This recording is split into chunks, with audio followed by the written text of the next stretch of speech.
Help. Are you okay? The rancher took her in without questions, until she whispered the one name he never expected to hear. January 1887. A winter storm tore across the frontier highlands, rain slashing sideways like thrown gravel, thunder cracking open the blackened sky. Wind lashed the pines that ringed a solitary ranch house perched on the lonely plateau, making the old timbers groan as if the land itself were warning travelers away. Inside the log house, Colt Remington sat alone beside a hearth gone cold. No fire burned there anymore. It had been years since he allowed one to last through the night. The faint glow of dying embers reflected off his weathered face, hard lines etched deep by war and grief. He had once been a cavalry officer, respected and decorated, a man who believed in orders and brotherhood. That man had vanished the night his younger brother, Asher Remington, was killed in a failed ambush. Colt was certain had not been chance.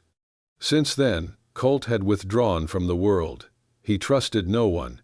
He kept his doors closed, his lanterns dark, and his memories buried where they could not bleed him dry. The knock came suddenly. 3 raps against the door. Light, but desperate. Colt's body went still. His hand closed around the grip of the revolver at his hip. No one ever came here. Not in daylight. Certainly not in a storm like this. He waited, listening past the thunder, until the sound came again. 3 knocks, uneven now, as if the hand making them were failing. Slowly, Colt rose and crossed the room. He opened the door with the gun hidden behind his leg. A woman stood on his porch. She was drenched to the bone, dark hair plastered to her face, rain streaming down her hollowed cheeks. Her eyes were wide with fear and exhaustion, her lips blue from cold. Blood seeped through the torn fabric at her shoulder. In both arms, she clutched a small canvas satchel, holding it tight against her chest as though letting go would finish her. "Help," she whispered, voice barely carrying over the storm. Then her knees buckled, and she collapsed forward. Colt caught her just in time. For a heartbeat, he hesitated, rain soaking into his sleeves, the weight of a stranger in his arms. She could be trouble, she could be bait. She could be the very thing he had spent 6 years avoiding. But instinct, older than fear, took over. He carried her inside and laid her gently on the bench near the hearth. Her skin was icy. He stripped off her soaked coat, revealing the wound in her shoulder, crude and hastily bound. Working in silence, Colt cleaned and wrapped it as best he could. The woman never woke, but even unconscious, her fingers remained locked around the satchel. He did not pry it from her. Instead, he pulled a dry blanket over her, removed her wet boots, and stood for a long moment watching her shallow breaths fog the air. Then, from a shelf long untouched, he took down the storm lantern, the only one he had kept when he extinguished all the others. It had been Asher's. A foolish gift, once, given with a grin and a promise to always come home. Colt lit it. The soft amber glow filled the room, chasing back shadows he had lived with for years. He set the lantern on the table beside her and said nothing. The storm raged on through the night. Near midnight, the woman stirred. Her brow tightened, her body twitching as if caught in unseen hands. She whispered in her sleep, broken phrases spilling out between shallow breaths. "Do not trust them." A pause, a shudder. Asher said not to. Tears slid from the corners of her eyes. Colt leaned closer, heart hammering in his chest. "Asher?" he murmured. But she slipped back into uneasy stillness, leaving only the rain and the lantern's low hiss to answer him. By morning, the storm had weakened into a cold, steady drizzle. Colt stood at the stove, stirring a pot of thin soup, when he heard movement behind him. The woman was awake. She sat up slowly, eyes darting around the room, one hand immediately finding the satchel at her side. Her gaze landed on Colt, wary and guarded. He turned, studying her carefully. "What's your name?" he asked. She did not answer at once. Her fingers tightened on the bag. She swallowed, as if weighing every word against danger. Finally, she spoke, her voice low and strained. "I need to find someone," she said. Then, barely above a whisper, "Asher Remington." The spoon slipped from Colt's hand and clattered against the stove. For a moment, the world narrowed to that single name, the one he had tried to bury, the one that still cut him open every night. Colt stood frozen, staring at the woman who had brought his past to his doorstep. The door he had sealed for years had been knocked open at last. The tin spoon struck the basin with a loud clang. "Where did you hear that name?" Colt snapped, his voice suddenly sharp enough to cut stone. The woman flinched. She sat up straighter, still pale, still clutching the canvas satchel to her side. Her lips parted, but no answer came. For a long moment, she simply stared at him, as if weighing whether she was still in danger. Then, slowly, she reached inside the satchel and pulled out a folded bundle of paper. Hands trembling, she extended it toward him. He didn't take it immediately. The storm outside had become a whisper compared to the thunder building inside him. "What is this?" he asked, voice lower now, more dangerous. "My name is Margot Ellis," she said quietly. "This belonged to Asher." Colt's breath caught. She placed the papers on the table between them. At the top of the stack were several weathered letters, the paper yellowed and soft at the corners. But one stood out, a sealed envelope, edges fraying, addressed in a familiar hand. "For Colt Remington, if I don't make it." Colt stared at it, unmoving. That handwriting. Asher's. He could never forget it. They had shared letters through half a dozen outposts, through half a dozen wars. But this envelope, this had never reached him. Until now. He picked it up like it might explode in his hands. The silence between them stretched thick. Margot broke it first, her voice brittle. "He gave that to me. 3 days before he died. He told me to keep it hidden. Said he couldn't trust anyone else." Colt narrowed his eyes. "Why you?" Margot hesitated. "I was a field nurse. He came in with a minor wound, a busted shoulder, stayed for 3 days. We talked, mostly about meaningless things. But the night before he left, he said something was wrong. Said he thought someone up the chain was feeding information to the other side. Someone with access to classified routes and troop movements." Colt's eyes didn't leave her. He said, "If anything happened to him, I needed to find you," she continued. "That you'd know how to read what he left behind." "He said that?" Colt's voice was dry, almost a whisper. She nodded. "I didn't understand it all, not then. But when he died, when they said it was a random skirmish, I knew something was wrong. And you've been running ever since?" She gave a bitter laugh. "You can't know something like that and not be hunted. I didn't even open the letter. I just held on to it. I didn't know who to trust. I didn't even know if you were alive." Colt opened the letter slowly, every fiber in his body tense. Inside were 3 pages. He read in silence, his eyes scanning quickly, and then again, slower. His jaw tightened. The codes, the phrases, the signature at the bottom, all of it was Asher, and the last line stopped him cold. "Only Colt will know what this means. It's the same code we made when we were kids, in the old barn behind Pa's place." He sat down heavily in the chair. Everything in him rebelled against it, against hope, against grief that might come roaring back. But facts were facts. She wasn't lying, or she was a damn good actor. And this was something too deep, too personal, too impossible to fake. Still, he didn't let her see the shift inside him.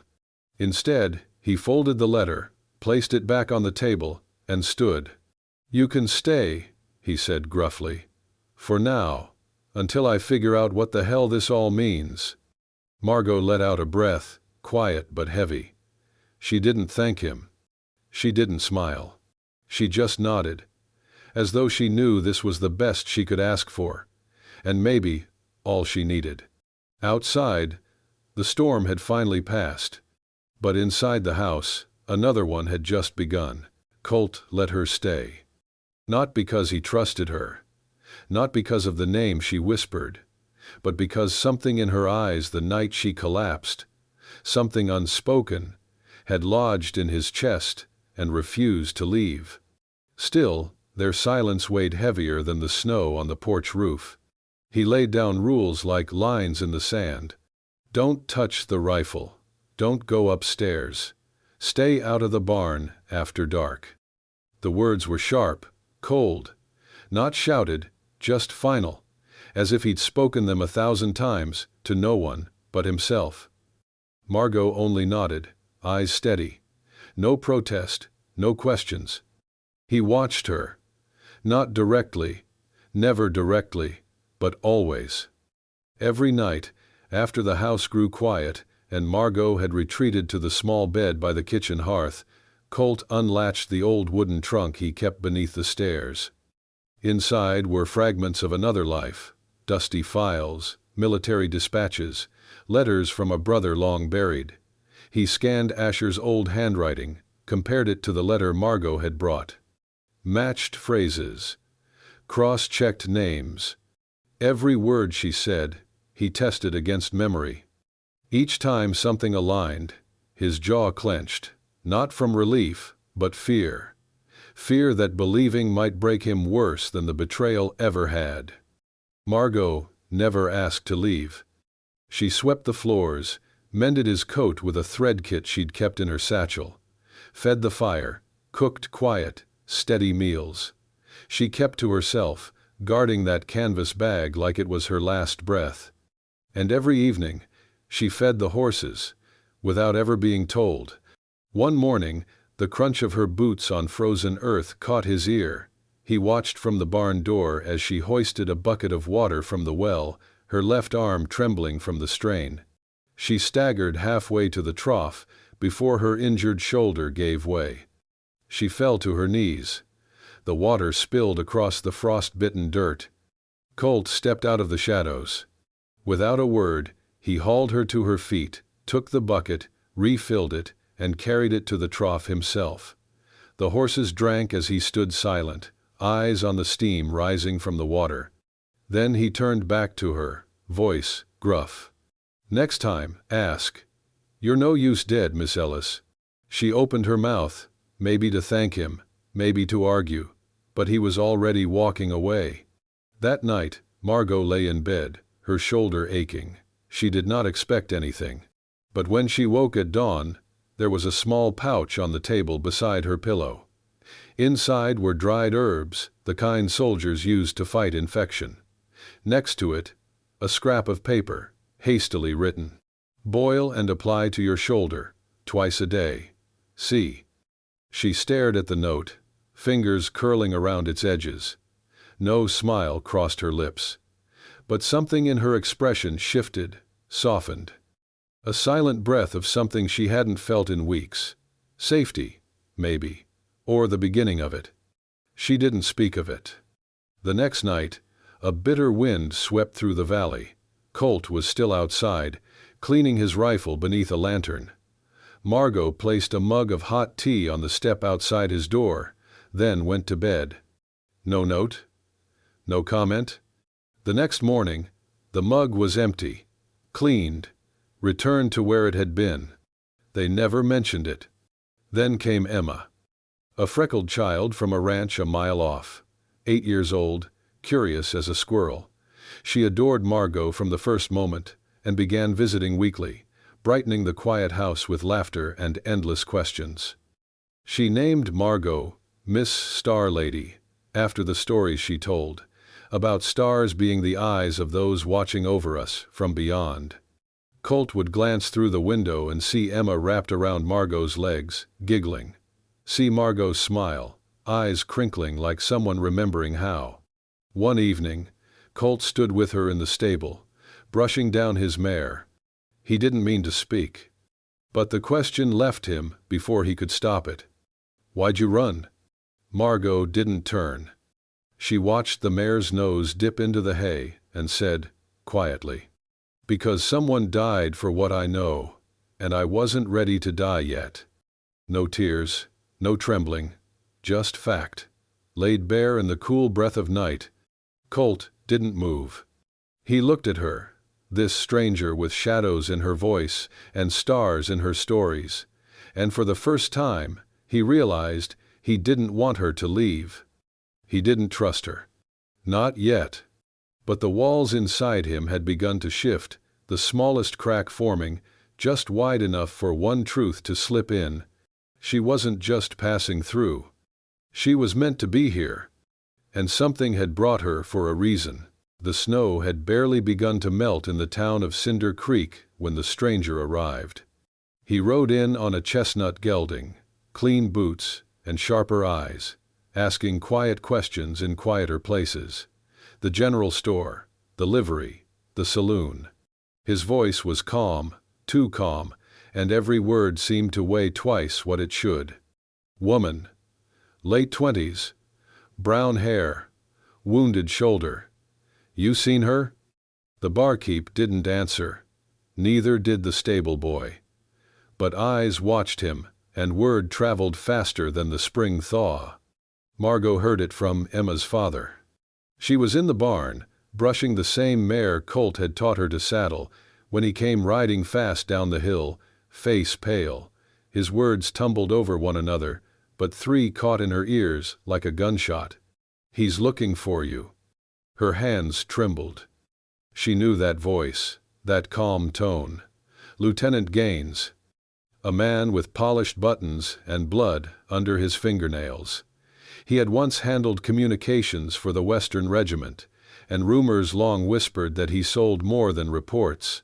Margot had seen too much. And he knew it. By the time Colt returned from checking fence lines, Margot was packed and standing at the door. He dismounted slowly, eyes narrowing. "You're leaving," he said flatly. She didn't deny it. "He's here. He found me." Colt said nothing. Only his jaw ticked. Once. "I can't bring this to your door," she continued, voice cracking. "You've lost enough." Colt stepped forward, stopped just a foot away. His voice, when it came, was quieter than she expected, but not soft. "You trusted Asher. Now trust me." Margot's shoulders slumped, as if the fight drained out with that one sentence. She didn't cry. She just nodded, once, and put down her bag. The next morning, Colt saddled 2 horses. They rode east, avoiding the main roads, cutting through pine and ravine, until they reached a small cabin tucked into a bluff above Redwater Canyon. An old man answered the door, spectacles slipping down his nose. He squinted at Colt, then broke into a dry laugh. "Well, I'll be Colt Remington." "Need a favor, Davis," Colt said. "You still know how to read a dead man's secrets?" The man was Davis Keene, once a military attorney who had walked away from courtrooms after a scandal that nearly cost him his life. He owed Colt, and more importantly, he had nothing left to lose. Inside, by a warm stove, Davis examined the letter Margot carried, the one signed by Asher, sealed with a mark Colt recognized, a symbol they had invented as boys, used in their Army field notes. "This isn't forged," Davis confirmed after a long silence. "And the accusations inside? If half of this is true, someone's been burying bodies with paperwork." He looked at Margot. "You're a brave woman, Miss Ellis, and likely a hunted one." Meanwhile, Colt had sent word through a telegraph line he hadn't touched in years. A friend, former scout, now a bounty tracker, was asked to look into Gaines, find out who he worked for. where he had been since the war, what names followed in his wake. He didn't say it aloud, but Margot knew. This wasn't about curiosity anymore. It was about justice, or vengeance, or maybe just truth, whatever was left of it. When they rode home, the air between them was different, not lighter, but shared. She didn't thank him. He didn't ask for it. But when night fell, and he paused before heading to bed, she met his eyes in the hallway and said only, "You didn't have to believe me." Colt's gaze was steady. "I didn't," he said, "but I believe Asher did." That was enough. For now, it took Davis Keene nearly a full day to unlock the last pieces of the sealed envelope.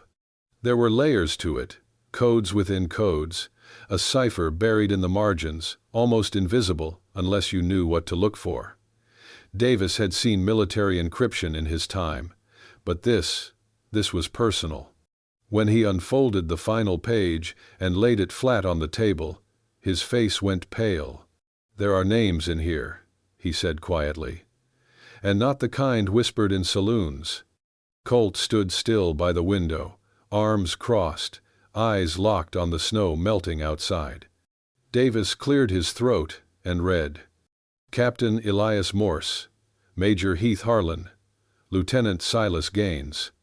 Each name was written in Asher Remington's precise hand. But it wasn't just a list of suspicions. The letter detailed incidents, falsified orders, redirected supply routes, sudden ambushes that made no sense on the surface but aligned with the traitor's supposed movements. And at the end of the page, a signature. Brigadier General L. T. McHenry. Stamped and dated 2 weeks before Asher's death. "This letter should have gone straight to tribunal," Davis muttered. "Instead, it vanished. And so did the man who wrote it." He turned the last page over, and there it was. A cipher key. 6 digits, and a symbol that meant nothing to most. But Colt stepped forward slowly, hands shaking. He reached into his coat pocket, pulled out an old, worn field book with frayed corners. Inside was a page from long ago, scribbled by 2 brothers during the war. Colt traced the symbol. It matched. "It's mine," he whispered. "Asher used our childhood cipher. I taught it to him when he couldn't even read yet." His voice cracked. He turned away, knuckles pressed against his mouth. Margot stood quietly behind him. Then, without hesitation, she walked over and placed a hand over his. Colt didn't move. But he didn't pull away either. "He tried to save everyone," he said, voice raw. "And they silenced him." Margot squeezed his hand. They didn't look at each other, but for the first time since that stormy night she knocked on his door, they stood as something more than strangers. They were comrades, bound not by past pain, but by the same fight. "What are you going to do?" Davis asked. Colt turned, the soldier in him returning piece by piece. "We get this to someone who'll listen," he said. "We take this to Fort Banner. It's the nearest federal post that still holds court authority." Davis raised a brow. "And you think they'll just welcome you in with open arms?" Colt's mouth curved into something half between a smirk and a grimace. "No," he said. "But I've still got my badge, and a debt owed from the man in charge there." He looked at Margot. "You in?" Margot met his gaze without hesitation. "Asher died trying to bring this to light. I won't run from it again." It was settled. That night, Colt packed his rifle, the field book, and the letter into a leather satchel he hadn't touched since he left the military. He oiled his saddle, checked Margot's horse himself, and nailed shut the trap door leading to the root cellar, a childhood habit before long rides. Margot found him later that night, standing outside under a sky scattered with stars. "You ever scared?" she asked quietly. Colt took a long breath. "Every damn day since I lost him." She didn't ask who him meant. She already knew. Then she whispered, "I'm scared too." He looked at her. "Then we ride scared. But we ride." Colt steps fully out of the shadows, not just for justice, but for the woman who carried truth through storms, and for the brother who had never stopped fighting, even after death. They never made it into Fort Banner. At least, not the easy way. The narrow mountain road curved around the red clay hills just before the main gates of the federal post. The snow had mostly melted here, but the mud was thick and the wind sharp. Colt's instincts flared before he even saw the glint of metal. "Down!" he barked, pulling Margot off her saddle just as the crack of a rifle echoed through the pass. Bullets ripped through the brush behind them. Margot hit the ground, gasping, her fingers flying to the inside of her coat. Colt had already rolled to cover behind a boulder, blood darkening the side of his shirt. From the ridge above, 3 riders appeared. The man in the middle wore a gray coat, high boots, and a sneer that hadn't changed in years. Gaines. "Well, well, Remington," he called, voice echoing off the stone. "Still playing the hero? Thought you would have learned your lesson by now." Colt winced as he pressed a hand to his side. Not deep, not fatal, but it would slow him. "You always were a coward, Gaines," Colt growled. "Too afraid to face truth unless it was already dead." Gaines smiled coldly. "Truth is whatever survives the shot." He raised his hand, and the 2 men beside him aimed their rifles. Before Colt could move, a shot cracked from the rocks behind him. One of Gaines's men fell. Colt turned. Margot stood with legs braced, both hands gripping a small, polished revolver, the one she'd never admitted she carried. Her hands shook after the shot, but her aim had been perfect. "Get to the ridge," Colt shouted, pushing to his feet. Together, they scrambled up the incline, exchanging fire with Gaines and his last remaining man.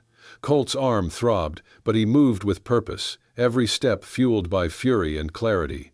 When they reached the top, the gunfire ceased. Gaines was cornered, bleeding from his shoulder, panting. "You don't understand what this will bring," he spat, eyes wild. "That letter, it'll bring down more than just me." Colt approached, rifle lowered but ready. His voice was steady. "Then let it." A whistle sounded from the road below. A federal patrol, led by Davis Keene, riding hard with 4 armed men. Colt didn't look back. He handed Davis the satchel. "It's all in there. Letters, codes, signatures, everything you need." Davis nodded, his eyes scanning Gaines. "Let's see how brave you are in a courtroom." Within an hour, Gaines was shackled and loaded onto a wagon bound for military trial. The storm was over. Colt sat on the tailgate of the wagon, his shirt stained, his breathing heavy. Margot approached, wrapping his coat tighter around his shoulders.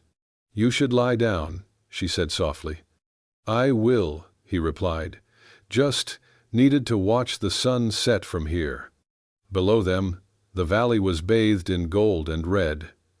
Smoke rose peacefully from chimneys in the distance. He looked at her then, really looked. "You saved me back there." She half smiled. "We saved each other."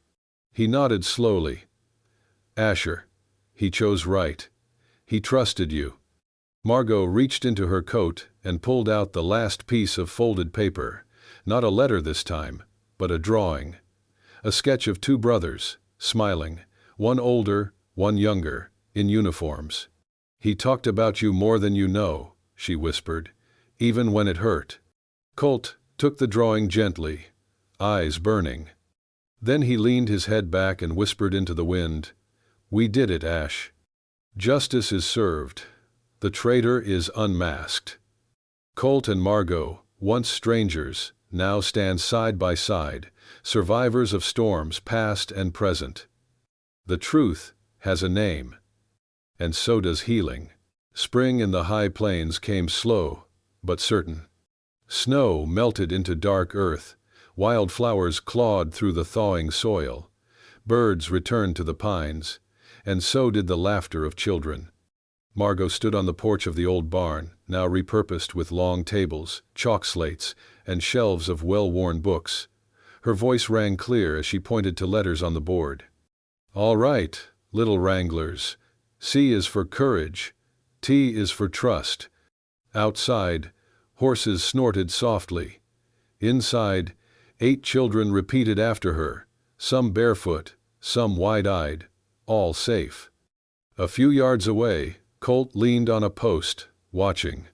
The ranch had changed too. Once quiet and brooding, it now welcomed travelers, old soldiers, ranch hands between jobs, wayfarers with tired feet. Colt gave them food, a roof, and, if needed, a place to rest their hearts. Just like Asher would have done. Later that evening, the fire crackled low. Margot leaned beside Colt on the steps of the porch. The stars blinked above, and the night was warm enough to sit without coats. They had not spoken much that day, not because there was nothing to say, but because some silences were full. Colt handed her a mug of tea. She took it, then said quietly, "He brought me to you, you know." He turned his head. Margot continued, eyes on the sky. "Asher, I thought I was running from something, but really, I was running toward you." Colt didn't answer right away. Then he reached behind him and pulled out a small wooden frame. Inside it, the letter from Asher, creased, stained, but now preserved behind glass. "I couldn't bury him," Colt said. "Not really. But this helps." He stood, walked inside, and hung the frame on the wall near the window, where dawn light would hit it each morning. When he turned back, Margot was watching him, tears bright in her eyes. "I never thought I'd stay anywhere again," she whispered. "And I never thought I'd let anyone in," Colt replied. He crossed the floor to her. "But here we are." He touched her face gently, his hand rough and warm. "I used to think love was something you had once and lost forever." Her breath caught. "And now?" she asked. "Now I know it can knock twice." He kissed her then, slow, certain, like opening a long locked door. Mornings on the ranch began the same way after that. At sunrise, before the first rooster crowed, Margot would knock softly on the kitchen door. "Breakfast's ready, Colonel." Colt would grin from the bed, tug on his boots, and call back, "Never liked that title, but for you, I'll wear it." The old lantern still hung above the porch. It was never blown out, not because the night was dark, but because light had become their habit. One knock had once saved a life. Now, it began every day of the life they built together. If that story stirred something in you, if you felt the rain on that roof, or heard the quiet knock that changed everything, then you're already part of Wild West love stories. Out here, we believe the frontier wasn't just built by grit and guns, but by second chances, by quiet bravery, and by love that shows up when you least expect it. So if you want more tales of broken hearts mending, of old wounds healing, of lanterns lit in the darkest nights, hit that hype button, subscribe to the channel, and saddle up with us for the next story. Until then, keep the light on. Someone just might be knocking.